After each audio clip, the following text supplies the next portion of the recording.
We're live, guys. I'm going to check the YouTube real quick.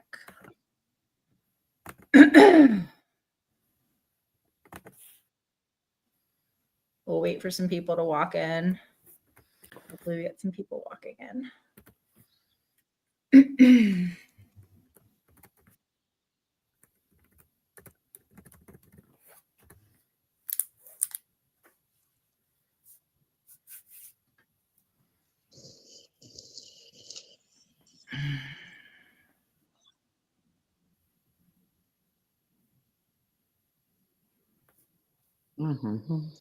Mama said.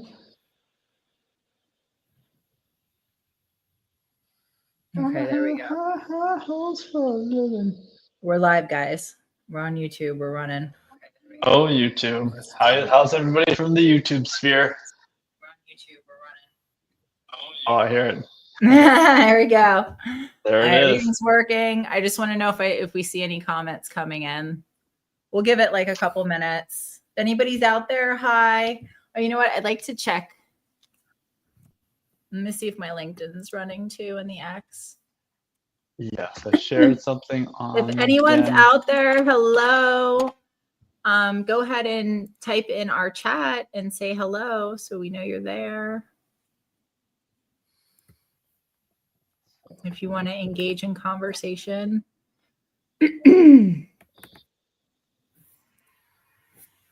Top of the morning. Yeah. That is it.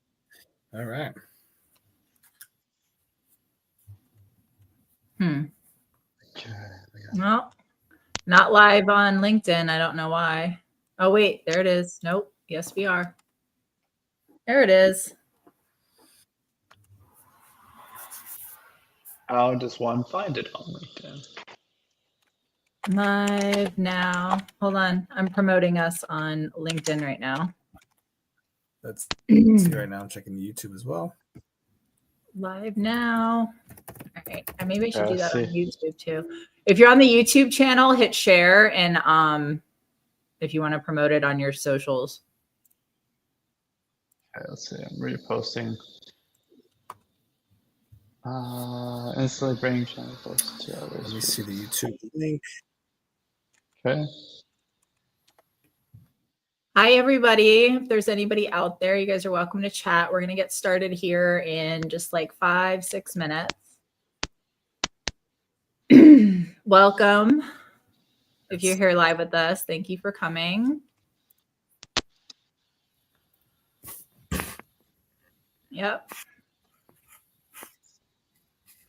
Adding the link now to socials. Let's see. And The same way. Trying to.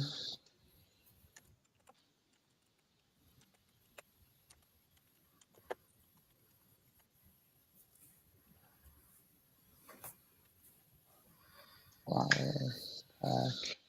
News. where it is. All right, boom. Cool. See it. Now let me know if you're actually on the feeds. If you see if you see any comments coming in that we don't see in StreamYard, that could Trying to happen. pull it up so I have it up. So, But if you're if you comment, let's see if it works. Oh, and I see. There's probably just us staring at us. probably so. All right, but we are live. That is confirmed. Yep, we're good to go. Yep, we're on all the pages. All right, do you guys want to just start, or are we going to wait for people to show up? Or are we going to start and then we'll just repurpose it for later? I think we just kind of roll through it and then as people jump on, because at least we have. That's what I'm saying. It's we need to give a good 10 minutes the for people to get on, like 10, 15 minutes. Let's wait a couple more minutes. We'll just shoot the shit. Welcome. If you're out there and you're streaming us live, hi, welcome. We're going to get started here in probably another 5 minutes. We want to wait for some people to get in here. I'm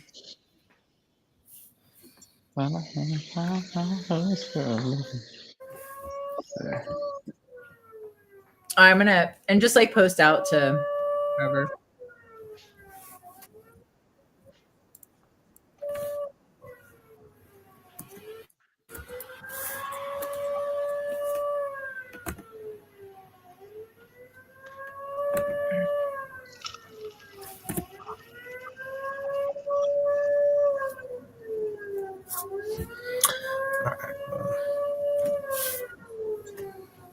Ooh, somebody's in Yeah. trouble. That thing's just going.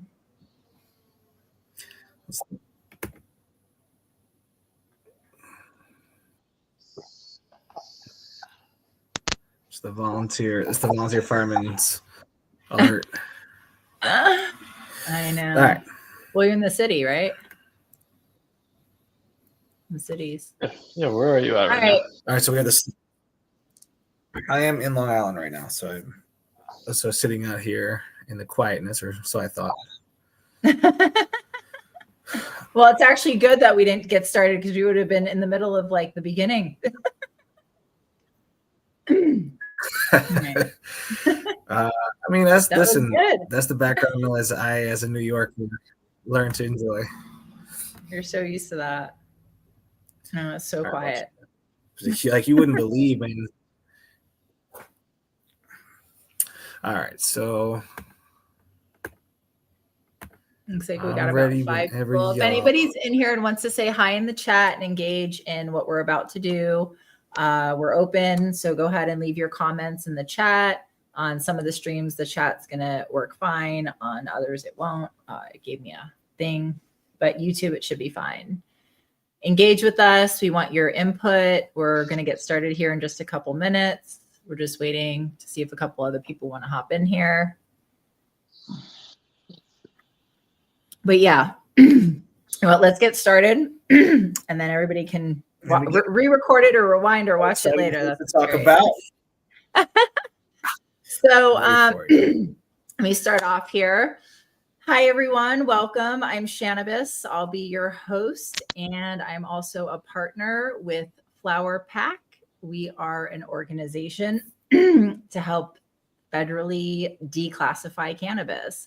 My partners are here, and we are about to let you guys in on the draft that we'll be presenting next year to the new administration. My team, my partners, let me introduce Frank Lozado and Gabriel Cornejo. Take it away, guys. Hello. How's everybody doing out there? Yes, my name is Gabriel Cornejo. I'm a former Democratic presidential candidate, and I actually also ran for Congress here in the state of Nevada, where we have cannabis legalized. And the reason why we're bringing this today is because we, as part of our mission, Frankie Lozado included, while running, also for presidential candidate, we were advocating for cannabis, not just in the consumption space, but expanding beyond that. And so we wanted to make sure that you were involved, because we don't have all the experience in the world, but we know that all the experience collectively can be shared. But we have a framework for what we believe is going to be the best way to expand the industry as a whole under a federal framework, and with the support of Kennedy, who happened to support my campaign. We believe that we have the right track to make that possible, especially under the Trump administration. So we wanted to get your ears to this and your eyes on this, so that way we can all prosper together and get this country healthy again, right? So Frankie, with that said, you happen to be the gentleman that named this, and so I want to give you your flowers to make sure that you share it and reveal it to everybody. As Gabe mentioned, I'm Frankie Lozada. I am very happy to work with this team. It's a little bit of a different course and field of what I'm used to. I write a lot of legislation in hopes of reforming our criminal justice system and our prison reform system to work on reentry and rehabilitation and fixing a lot of that stuff in. But needless to say, this is a huge, huge advancement in what we need to do, especially since, let's be real, America as a whole is not doing the best right now. And one of the biggest things is the economy. And so being able to be a part of this bill, taking that journey and redefining and reestablishing the talking points around cannabis, I think is what we need and what we really need to push for, and would help boost our economy, build the jobs. We're going to go into the specifics later on, but I'm excited for this project. I think this is going to benefit a lot of incredible individuals who have been kind of stunted in their growth in the cannabis industry. And so Cannabis, take it. Thanks, guys. So again, my brand is Cannabis. I'm Shanna Perry. I have dedicated about 15 years to real advocacy within all the levels of cannabis. There's a lot of them. I've seen a lot of waste. I've seen a lot of people wasting a lot of time and energy on things that just don't make sense in general. And, I was an advocate for the Kennedy campaign and saw what he was doing and knew that he was on the right track, and want to use my experiences in a very honest way in moving all of this forward, because this is, I could be wrong here, but I think this is our only new stream of revenue. And boy, it's a big one. So I'm happy to be here and love working with you. Welcome, everyone. Hi, Matt. So you want to get started? I can jump in and give like a little. I want to make sure that everybody can see the presentation on the screen. I just so everybody confirm that. Yeah. Matthew Cox, how are we looking out there? Hey, guys. Thank you for joining that are in the chat. We're going to get started with the formal presentation in a few minutes. Yeah. Can everybody see? Does everything looks good? Can you see the presentation, Matt?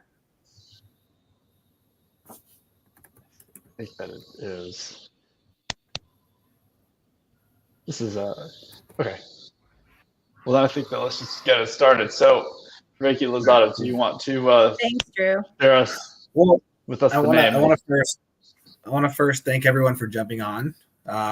Today we are discussing like an actual real transformative opportunity, one that we hope can really ignite the American economy. It's going to create various new sub-industries and secure a truly sustainable future.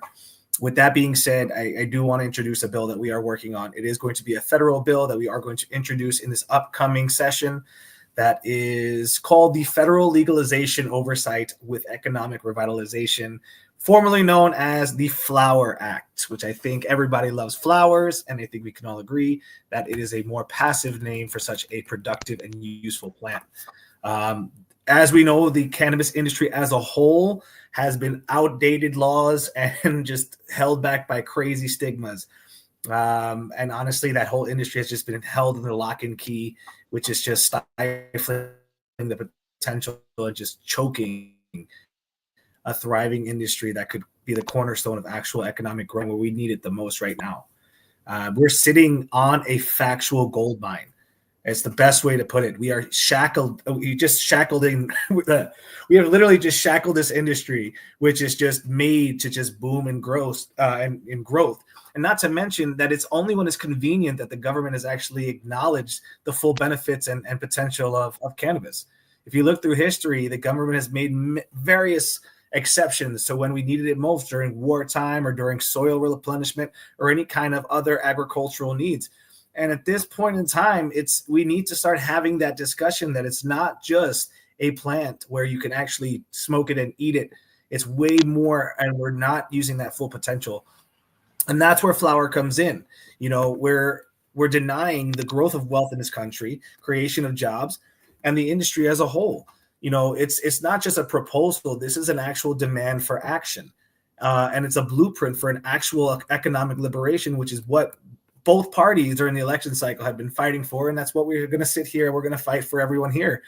And just look at the numbers. Like, legalizing cannabis federally isn't just about righting historical wrongs. It's about literally unleashing billions of dollars into the economy. Imagine the job creation, farmers cultivating industrial hemp, researchers innovating cannabis-based medicines, the manufacturing of producing eco-friendly materials. Small businesses would thrive in retail. These are real, tangible opportunities to employ Americans and grow our economy from the ground up, literally, because it comes from a plant. There's tax revenue too. Through these federal excise tax that we have in our F.L.O.W.E.R Act, we can generate funds for public health initiatives, which could potentially fuel more social programs going forward, infrastructure and development, grants for minority-owned businesses. We're not just creating a whole new industry. We're building an empire, a better, more equitable economy. And let's not overlook the environmental benefits.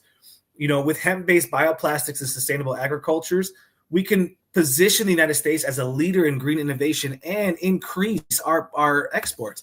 We have the infrastructure right now to be the far best progressive country when it comes to cannabis legislation. Imagine how far ahead we are to other nations in the world where we could become the largest hemp-based product exporters in the entire world. But not even just that, just position ourselves as global leaders in production completely. We're reducing the reliance on imports and turning the black market into a relic of the past, where we can actually reclaim the control of the sector, which so many people have been fighting for to protect. We also ensure safety, transparency, and above just the economic benefits alone. For the investors too, I know there's a lot of folks out there, especially with the ban in Florida. We really hoped that cannabis was going to pass out there, and that put a lot of roadblocks and limitation on it. So investors too, I asked, that you yourself hold the keys to unlocking the potential and what we can actually do in the work we can get done. Your resources and your influence can actually help us shape the conversations in Congress. It's time that we no longer start asking and pleading. We demand our lawmakers stop strangling the American economy and actually take the solutions in the right direction. The opportunities are right in front of us, and it's not just about cannabis. It's about that opportunity, that equity, and that prosperity. So that's all I know it's a mouthful, but. Okay, so let's start with the name, right? It's F.L.O.W.E.R Act for a reason. You've got the federal legal with economic revitalization, and you did just give us a mouthful of what that looks like.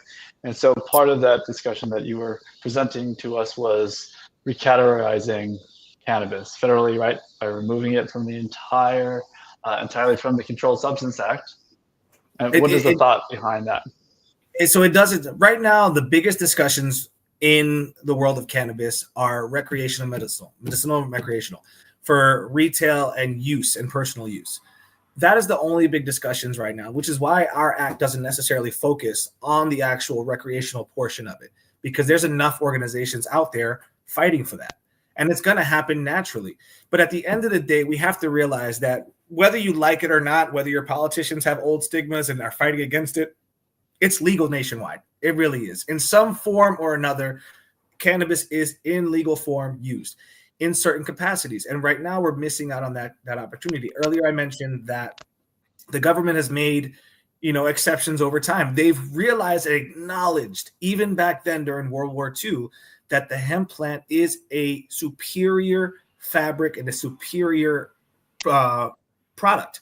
And so they legalized and removed it actually from the Controlled Substance Act in order to produce materials and fabrics for our soldiers to stick up with the demand for it. So if they did it back then, that means that they acknowledge that, hey, this is a useful tool. And so that's what we need to do. So that's a beautiful aspect of this moment, right? So that's fantastic. That's something that means that this is outside to be able to take such actions and putting together this bill, if I'm not mistaken. It's well overdue. It's well overdue, and that's a discussion we should be having. Forget about rescheduling, and that's another thing that they're talking about now. Rescheduling does nothing. If anything, it makes the industries that we fought so hard to protect, meaningless. You have all of these people who went down the right avenues to secure their licenses and safety of cannabis in this country. And by rescheduling it, you're allowing a whole mess of other people to come in without that regulation. And so now we can still protect that form of regulation by realizing that, hey, there's so much more potential and benefits if we just remove completely. Not saying deregulate. No, what we're going to do is redefine it. We're going to take it away from the entire Controlled Substance Act, realize and focus on the benefits of it, and create its own regulation category where cannabis should be 100%. And of course, and it looks like you've also constructed the idea of it being broken up into different subsets, not just under one umbrella. That's the way the framework Correct. is meant to be, right? The framework and purpose in doing so is? The framework is intended to, one, educate a lot of our lawmakers who are going to be looking at this bill and passing this bill, and also discuss the possibilities for it. So while it is federal, the states are still going to have the ultimate decision whether or not to adopt this bill into their infrastructure. But by separating it based on use of the actual cannabis plant, that allows, states who still might living in those stigma times or have that bad image of cannabis to be able to adopt certain aspects of it, whether it is the bioplastics portion of it, whether it is the infrastructure and construction portion of it. So by separating it there, one, you create more jobs within the government, which some people might disagree with, but it helps with the regulatory factoring of it. And it also allows you to separate and be able to make sure that we're treating every form of cannabis the way it should be, and that nobody's overworked and overlooking certain things, so we can actually target on the actual benefits of the plant. Well, that's fantastic. And it looks like part of the efforts of the framework is to promote safety, commercialization, and innovation. I think that's a beautiful component, because obviously we've got an opportunity here to innovate in our country. As anything new, there are growing pains, but as we know, as more brain power gets into a specific sector, who knows what will be accomplished. But of course, the public wants to be, they want to make sure that is here to support for their safety as well. So as long as that's being addressed, which it sounds and looks like that's part of our mission, then that's a fantastic component of this bill as well. And so part of the key oversights, I'm sorry? No, go ahead. Yeah, okay. Looks like the intent here is to have creating oversight committees for each of the categories. So can you give us some insight on what that means for maybe those that aren't really informed on that? So we've broken down the actual form of it. We've broken down cannabis into various subcategories. Cannabis would actually know them way better than I off the top of my head. Yeah. So for far too long, and now the last few years, a lot of very well-intentioned individuals have gone to these local state committees and local jurisdictions that are regulating cannabis, whether medicinal or recreational. And, the hemp, when I say hemp, I talk about building buildings and I talk about environment, not for human consumption. But I like to say nutritional or herbal cannabis because that's the low dose. And also there's been a huge counterfeit problem. It's very big and it is a problem. The lack of oversight federally has caused, a lot of things that need to be cleaned up.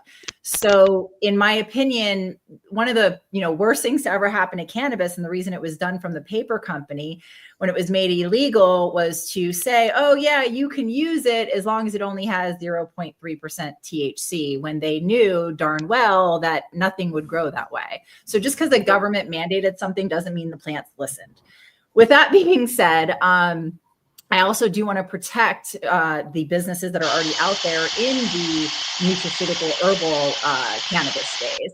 And in doing that, we need to move needles a little bit and figure that out. But we need to open up all these 5 different categories. Medicinal is a long game. Medicinal is going to be medicine that, trials need to be conducted. A sustainable final product as a medicine needs to be created. So that's its own situation. Then we have recreational, which, the states have already pretty much done that. A lot of them, might have some things they need to fix, maybe have overdone some things. But if we can create just like a template to help states that are just really maybe don't have the money to put in to create a good regulatory environment for it, and we can just give them something, a foundation, a copy paste.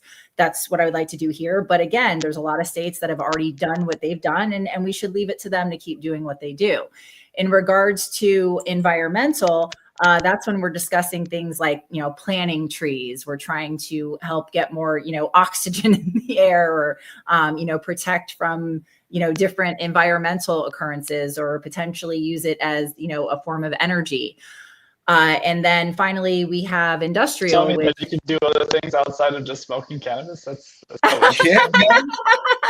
I don't even think I mentioned smoking once, did I? I know. Why would, okay. These are all right. Okay. Thank you for So that industrial, that attention. would be, doing things like toilet paper or replacing plastics, textiles, fibers for clothing. And, I'm sitting here, I decided to do the space background because we could take these seeds to Mars and they could build a whole, again, we can use the industrial hemp to build buildings. We can rebuild places like Asheville that will probably flood again because this is a non-porous product. There's hempcrete out there. You can research it. So yeah, this is why, as long as we have these 5-tier systems, and we need to allow the hemp growers of these industrial products and these environmental products the freedom to grow what they want. As long as nobody's going to take it off their property and go smoke it, which, everybody can kind of, we can mandate that a little bit, but these business owners, you want to grow big stocks. You don't want to flower the plants. You want to grow from a male seed, which is a whole other conversation, but you want to have more material to build buildings. So the nutritional industry as it is now, the CBD oils and all of that have actually been a detriment. And trying to mandate cannabinoids, we don't even have that science yet. So let's try not to govern the same way they did back when they mandated 0.3%. So, yeah. No, I think it's important. It looks like the consideration outside of just the consumption is going to be advantageous for the economy, but also potentially for sustainability purposes, because we obviously know that there were comments made, especially in the selection cycle, about floating trash in the middle of the ocean.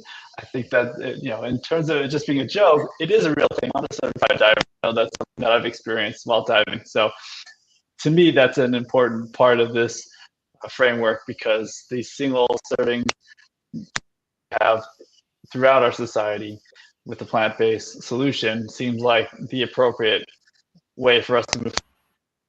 Administration would be in favor of that, right? Because if they can tally up these wins, I think that's something that would be very advantageous for the Trump administration and its legacy. I mean, absolutely, 1,000% for any administration. Honestly, like, if you think about it, this has potential. You could even call this the greener New Deal because of the impact it can actually have. They've already talked about the Build Back Better plan, which had a lot of drawbacks and downfalls, and they've starting to admit that, hey, you know what, we made some mistakes, and that our sustainability platform is not going to be as effective as it was intended to be. And so this offers an alternative, one that can actually be used. Like, one of the things that we didn't mention was that from a sustainability aspect is how cannabis and hemp can actually refertilize a lot of the dead soil that we have here, which could rebuild our entire agriculture sector. There's using that. You hear Kennedy talking a lot about, not using pesticides and being able to keep a lot of these chemicals out, and cannabis is an avenue to do so. You talk about the plastic pollution. Let's talk about the renewable single-use plastics. They're overwhelming right now. And right now we have so many companies that are now taking those sustainability pledges to be able to say, hey, we want to do away with single-use plastics. Let's save the turtles, as you would say. But, that's what hemp comes into play. If we can use hemp single-use plastics and just replace those there, you're talking about they biodegrade in 6 months max instead of actually thousands of years. So right there alone, we're already doing better for our economy and on our planet. And that's just in one avenue of it. The construction materials Cannabis mentioned, they're way stronger. They're stronger. They're porous. Imagine if we didn't have to replace our roads every so many years. Imagine how much money we would save on infrastructure to be able to use that extra money to actually perform other projects and build better. This administration, I think, will benefit. I think any administration would. And I'm very, very optimistic based on relations and conversations that we are going to be able to pass this along rather quickly. And that stems into what the future of it comes into, and it opens up for so many other new micro businesses and people to be way more innovative moving forward. Okay, so it looks like we've got some simple breakdowns of some use cases in terms of the framework and how this is intended to be laid out. So Frankie, if you can just kind of speak to it. Looks like you've got FDA and HHS, and we know because of our relationship with Bobby that would be something that I believe that he would be very interested in being in support of. Recreational use cases, we were talking about making sure that just having a simple framework for those states that have not already legalized in every use case. But a little bit more clarification for the audience, I think would be important around the other the categories that you have, the 5 categories. If you can just speak a little bit about that so we can have people on the same page. Well, just so we don't overlook recreational use. I know I down talk it a lot, but here's the benefits of what this bill has to do. Right now, we're limiting a lot of these industries as to what they can and cannot produce. And what they are producing is the actual product itself, but that they also are producing is a tremendous amount of waste. And that is waste that can be recycled, can be repurposed, and can be reused. But at the current regulations cannot be, because they cannot transfer ownership of that property under these regulations because it would be illegal. And so imagine in a world where those recreational spaces can now open themselves up to various streams of income that which now can be used to generate more profits and allow them to possibly drop their prices for the actual American consumer, because now they're not solely reliant on the sales of those products, which would allow them to be way more competitive and naturally drive out that black market. You know, that's one of the things that is one of the huge perks of that for the recreational space. And that would also, too, be regulated. It's not going to be free in use like rescheduling would be. It's still going to be a regulated category. So, you know, same with FDA. FDA is going to handle anything that's consumable, medicinal. Under this bill, people will actually be able to make like actual food oils to be able to cook at home and personal use. You know, FDA can have all that. That all falls under the umbrella of Health and Human Services, which Kennedy will be in charge of for sure. Industrial, same thing. Industrial hemp is incredible. It is durable. It lasts practically forever if you treat it right and you create it right. And that's just with what we have now. Imagine when we open up that research and development factor where we can sit there and better these products. I mean, we've been working on cannabis like it's literally the cure for cancer. Bam, you know, there's my punchline for the day. And then still going on with the research and grants, there's so much money that will be pouring into this industry and pouring out that it is a no-brainer to kind of go into and jump into. Okay, well, I just want to make sure that the audience has a strong understanding about the intent is by separating everything into different facets of the government, it allows for more opportunity for the plant outside of just single use cases that most people are familiar, because part of this mission and part of getting legislators on board is being able to bring the public up to a common understanding of why it's advantageous, right? Because I made that joke earlier with cannabis about, oh wait, then just smoking cannabis, right? And I think that it's probably attuned to it, but perhaps they're just not fully understanding that this plant and all of its use cases and power that it possesses. And therefore, we want to make sure that if there are any legislators that catch this video, that you understand that our framework isn't merely just, are we going to improve the economy by opening up the power of the plant, but also we are considering constituents and how to talk to them, because that we know part of the mission is we want a public adoption, and that we have come to these conclusions because Frankie and myself, we come from the political space, we presidents, so we bring that consciousness to this as well. And of course, Cannabis is well versed in this space, so she's helping put all of these things into perspective for us. So just wanted to add that context so we can make sure everybody that does catch this live or catches this in the future knows that when we put these frameworks together, these things weren't just in a vacuum, but they all come into play in terms of making sure that this becomes the way that we are going to free the plant, right? And so talk about, and I'll leave this to you, Frankie, if you want to talk about the social benefits, and just perhaps have some thoughts, because I know that you work closely here in the state of Nevada about how having these avenues opened up, how it might be of value for the public? Well, as always, we have tax revenue, and I think every state that has any kind of cannabis legalization has pretty much a very similar tax revenue framework, where it is supposed to go back to the community, and there is percentages here, there. This one, same, no difference. Regardless of what we use the plant for, it's going to be generated and generating wealth and tax. And that tax is going to be used for public health and drug education programs.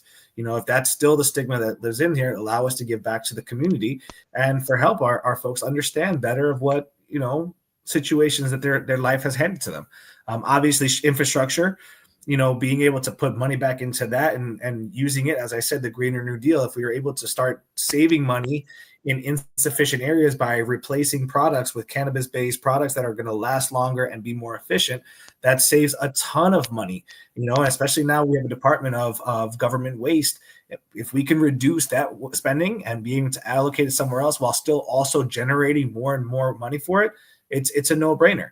I do personally, that's the personal addition, is I want to offer more minority-owned business support, primarily because of the fact that a lot of it's just the statistics in this country. A lot of minorities have been impacted by the cannabis industry.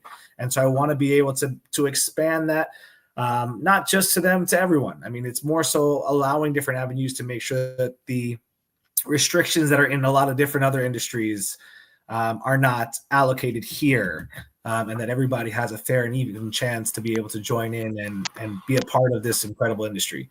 And then there you go. Research and development for sure is a huge one, because we've been able to find and research so much already.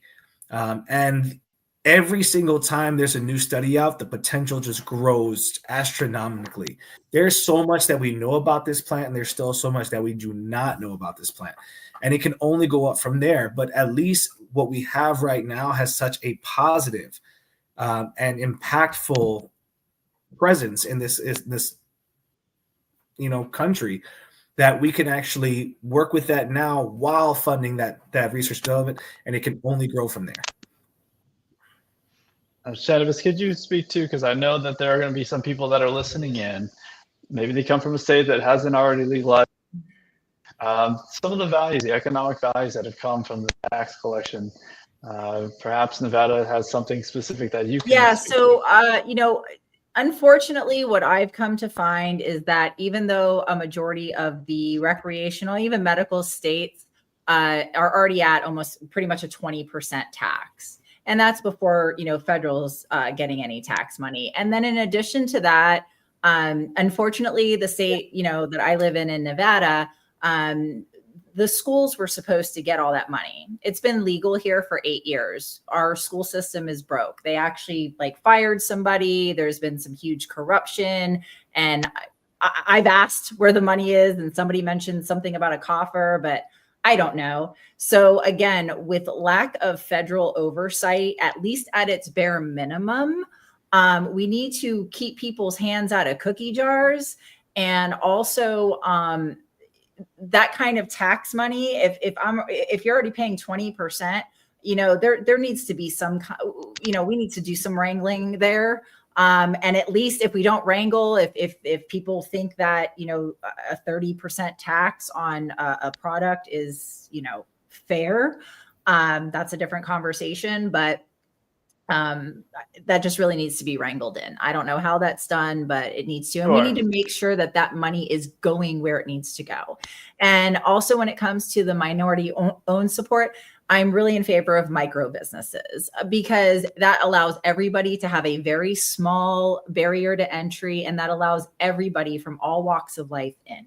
And we shouldn't have any barriers. If somebody wants to be a massage therapist and have a THC product to use on their client, they're not trying to create a cannabis enterprise. They're just trying to add a little spice to it. They're just trying to add a little cannabis to what they're already doing. And as far as, businesses, people keep thinking about, when it comes to recreational, they think about, growing, manufacturing, distribution. The micro businesses it opens up the gate. So again, referring to Nevada, I can't believe they haven't done micro businesses yet, because they've really lost a lot of recreational business. I mean, we're the entertainment capital of the world. It's Las Vegas. If you can't come here and smoke pot somewhere, where can you, right? And we've been legal for 8 years. So because of the bureaucracy and red tape and all of that going on, it's been rather hard. And that also alleviates any kind of research, even at a state level. Because if somebody can't cook a little cannabis in their kitchen and make something to put in a clinical trial, there's no path for that. They actually built this industry on the medical patients and the backs of because it was medical for a few years, not recreational. They completely got rid of the medical organization here last year. There is no medical. You can't even get a medical card and walk in and get a discount anymore. And that's what it used to be. And again, that's also why we really need to separate medical and recreational and herbal, because we need to at least create a pathway for in medical for the patients to not have to pay a tax. I would like to create some kind of database where if people want to sign up voluntarily, because that's where the clinical trials are going to come in. You need patients. So if we have some kind of, opt-in patient portal, we could have some kind of really good, robust research and development in the medical realm. So and recreational, at the end of the day, cannabis, what category it gets put in is what the person at the end is going to use it for, what the person at the beginning is going to grow it for, and what the person at the end is going to use it for. Okay, let me add some political context to this as well, right? So presently, we know that Elon Musk and Vivek are presumably going to be in charge of efficiency. So when we talk about the federal excise tax, the advantage here is, at present, we've got $36 trillion in debt. So you better believe that this administration is looking to turn that around. And why we're the team that's going to be able to succeed where others may have had a chance but didn't. The reason is because at this very moment, right, in our history, in our nation's history, we're actively looking for solutions. And because of our efforts during this election cycle and the relationships we formed and the current state of our country, that this is a value for the income to the government, but also the people that are actively looking to enhance and improve our society that are in the government. So Elon and Vivek, I mentioned before, so they're going to be looking for ways to cut costs, but also in other avenues, because they're an innovative element, they're going to be looking for us to innovate and unlock certain sectors. And I know that the Trump administration would do nothing but glow if we're able to help the GDP in that way, right? So that's this moment in time. F.L.O.W.E.R is right to succeed because of the people that are coming in the next administration. So I just want to touch base on that. I have to drop down really fast, but you guys go ahead. I'll be back in just a couple minutes. Sure. Yeah. To piggyback on that, here's the thing is, all the current infrastructure plans that either administration have been implementing are trying to reinvent the wheel. They're trying to find newer ways to be more productive in other different industries, whereas we're creating an entire new sector and being able to say, hey, this is a untapped potential. We're not even touching everything else that they're working on for alternatives for the infrastructure and for their economy rebuild or economic rebuild. This is its own separate faction that has proven in the states that it's become legal, has proven itself to be tons of prosperity. I don't know a single dispensary owner, regardless of size, who's profiting net $1 million, and that's on the short end. It's crazy the amount of just that recreational and medicinal, and now by expanding it forward, you're creating these new avenues and these businesses. You're bringing jobs back here. One of the biggest things that they're talking about now is increasing the tariffs by 100% or whatever they're trying to do, 200%, whatever the nonsense is. That would be completely irrelevant if we were transitioning and making the things right here. And that way we could sit there and better and strengthen our own economy here and strengthen the American values. So part of the conversation we had previously touched base on sustainability, right? And the opportunity that exists creating categories. And so just on the screen right now, and if anybody's just listening instead of launching, we were just talking about how hemp-based products can be used for things like raw materials to replace bioplastics, right? The intent is because we know in our country that we've got a lot of check engine lights going on, not just in the financial side of things, which we just touched base on, but of course, there are other avenues that need to be addressed with the current existing frameworks, with the current solutions that are available in the free market. And so opening up these various sectors and hoping and focusing on sustainability is at the core of the framework that has been put together by the Flower Pact. So I just wanted to make sure that that was touched on again, but let's keep it moving so that way we can make sure that everybody has time to ask some questions should any present. But if you want to give us a summary here, Frankie, since I know you did such a good job earlier. I mean, it's just what we're doing is we're advocating and fighting for something that's well overdue in this country. Just to give you an idea of how dumb our cannabis laws in this country, if someone is a person here who has a green card, who has a pathway to citizenship, if they are in a state where cannabis is legal and they operate a legal cannabis business, they hire employees, they create jobs, they're paying their taxes, they are doing and living their American dream off of cannabis, they can never get their citizenship because cannabis is not federally legal. And so when they go to apply for their citizenship, even though they have their green card, even though they have the right to become an American citizen, because their revenue comes from cannabis itself, which is not federally recognized, they will get denied every single time on their immigration application. Imagine that. How dumb is that? That's just one section of it. Not to mention how many people, have gone or are sitting behind bars right now for cannabis-related offenses while it's legal in all these states. And you have these people who have been legacy dealers who had the funding and money to now make their own transition into the business legally and are profiting from the very same things that impacted those individuals' lives. It's a way for us to kind of move forward and get past so many new nuances that this country has kind of faced. And as I mentioned earlier, like, we have to pull out the hypocrisy. It can't be that bad if in the past we've utilized it for its benefits. So we have to make up our mind. Is it good or is it bad? Which one is it, y'all? Because it's not going to sit there and just be sitting there for when we need it as a necessity. And like I said earlier, we are, whether people like to believe it or not, America is way more progressive as a country as a whole than a lot of other countries in the world. We're already on the discussion of, hey, let's reclassify cannabis into its own category, where other countries are still maybe just kind of touching on, maybe we could use it for medicinal. And imagine that, like, when those countries go to transition into those phases, they're not going to have the infrastructure like we do. So that opens up so many more avenues for us to be the number one suppliers of hemp-based products, medicinal cannabis, and any other thing that we can export to these countries that are just starting off.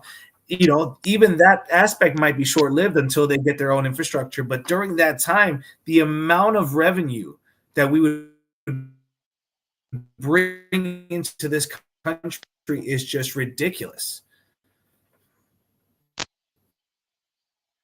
Don't know if we lost you, Frankie. Oh, I hear you either. Okay, Shannon. I don't know if I lost you guys, but yes. Okay, yeah. Well, as you can see on the screen, sorry, did I cut you off? You're still going. Did I just go on a tangent? Y'all didn't hear me? No, we heard most of it. I just want to make sure that we didn't leave you hanging if you got more to contribute. And Shannon, I can't hear you. I'm sorry. I was just saying, Frankie, just drop out and come back in because I think your bandwidth's getting thin.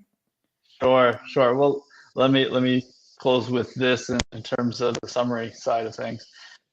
The reason why you're coming here today, right? And the reason why we feel as the Flower Pact that now is the time, right? We went through an election cycle, had several making promises. The state of our country is such that people are looking for solutions. They're looking for economic solutions. They're looking for climate and environmental they're looking at solutions. That was the biggest facet of the Kennedy campaign, and Kennedy now being on the Trump administration team. And of course, Trump wanted to have that victory as well. We think experience running for president, being experts in the field of cannabis, that now is time, and we are the team, and F.L.O.W.E.R PAC is the organization that's going to be able to make this possible. And so this is where we want to make sure that it's perfectly clear that as part of this framework, we of breaking things up into categories rather than having everything under one umbrella, and all the benefits that can exist from that. And without running over that again, collectively with our experience and the current state of the incoming administration, they're open to hearing about this, and we're the team that's going to be able to break that possible. But this isn't just a one team effort. We know that all of you that are watching and that will be watching, that you want to see this happen for various reasons. And so we know this is going to be with your support and help. So if you would join us, flowerpack.org, or if you want to donate to the cause, we would love to have you contribute, because we know that this is the time. And I want to make sure that you reiterate that. But before we go, we want to ask some questions, or if you have any questions, please, now's the time to open that up. And that's why donations are ridiculously important, because it's gonna cost. You know, it's unfortunate that we live in the world that we do, where Congress is so influenced by the wrong industries, and we're gonna need to fight back. That's where it comes into play. Is we're going to be doing the groundwork. We're going to be meeting with these congressmen. Once it's drafted in, we're going to sit there and try to get those co-sponsors. And the beautiful thing about our bill and our PAC is that we're fighting for so many industries in a positive manner, whereas you have one or two industries that might have a lot of money and juice, but they're going to be the ones that sit there, and it's a couple of them versus a lot of us, especially in the financial field. You know, I forgot to mention it earlier. This opens up the banking industry, which is also in a stranglehold, and none of these people who own legal cannabis industries can actually have access and utilize banks. So the banks are losing out, the businesses are losing out, and that's all these extra, just another industry that's being strangled by this all. And that's why these are important. Like, we are going to be your best advocates for going forward, you know, making things happen and actually having these impactful conversations and meetings. So, yeah, you guys have had a little bit of audio drop, so I'm going to go ahead and regurgitate a couple things. Thank you all for joining us. We're going to have this on a playback, obviously, for you guys to look at. Please contact any of us if you have any questions. The only industries that I see this impacting in a negative is almost none, because, you know, a group like the oil and gas industry, why would they push against something that they could do themselves and create environmental cannabis on the land that they already own in order for us to research it? Because we don't know how many fields of what size we're going to need in order to make a brick to build a whole house. I'm trying to get those numbers, and nobody seems to have those yet. So until we actually just open it up and do that, and the big companies like, you know, oil and gas, or, you know, healthcare coming in for medical, all these big conglomerates, they need to come in now. This is, you should come in now. You should donate to these efforts, because you're the ones that are going to be there with the land, with the know-how, with the equipment. Landowners, farmers, hemp can help clean our soil and all of our food that's getting cleaned out. This hemp it's a great cover crop. There's just so many uses to this commodity, that American hemp is everything. And it needs to be done federally. It needs some oversight. We need to separate it. We need to stop talking about cannabinoids. They're great. We love them. Again, topic for a whole other conversation, but they were never readily available in an isolated compound. So we need to stop trying to regulate hemp, talking about THC 8 or Delta. No, we don't even have really that science yet to dictate that. So let's stop doing that. And let's do this. Let's just divide it into human consumption and not for human consumption.